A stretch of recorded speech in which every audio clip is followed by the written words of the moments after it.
2-year-old. She's holding a bill for $400 in her hand, and she's begging the man, "Don't turn off my water." A pregnant woman with a $400 bill. You're going to close the water off for a woman with a $400 bill who's pregnant and a 2-year-old. What's happening here is nothing short of a humanitarian crisis. Starting last year, the city of Detroit began to shut water off on homes. And these would be homes with disabled persons, children. It really didn't matter.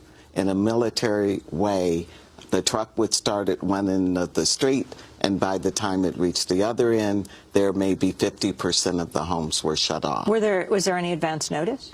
No, there was not. Only the policy and procedure where they would put on the bill, your water may be subject to shut off. But there had been a process where water was not collected on. So people grew very accustomed to paying some part of their bill, a little here, a little there, maybe buying food, getting medical care. And so when this happened, it was sudden and abrupt, very abrupt. And so if your water was about to be turned off, you'd presumably try to fill everything you can with water, but you don't have that chance. There wasn't even that chance. In fact, the late Charity Hicks was arrested in her neighborhood, a true water warrior and food justice warrior.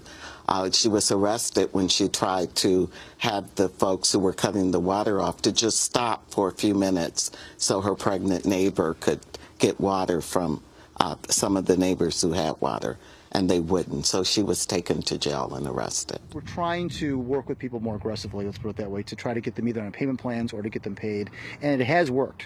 It has, we've increased our, we've lowered our debt a little bit by doing that. That was Greg Eno, your response. And my response would be to Greg Eno that there's not any differentials being made as to whether or not there's a family who doesn't have the resources to pay for the water.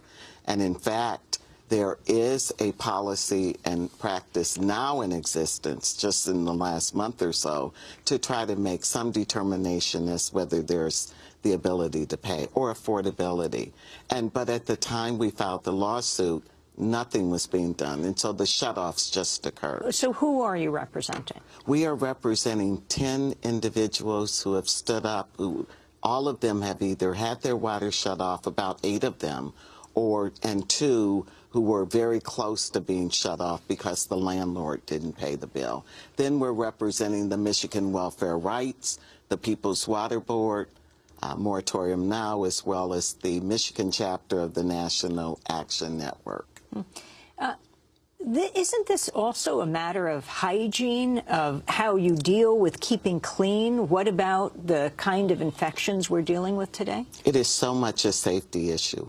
In fact, the director of the Wayne County Health Department just recently proclaimed that there is a medical emergency in the city of Detroit because of the shutoffs.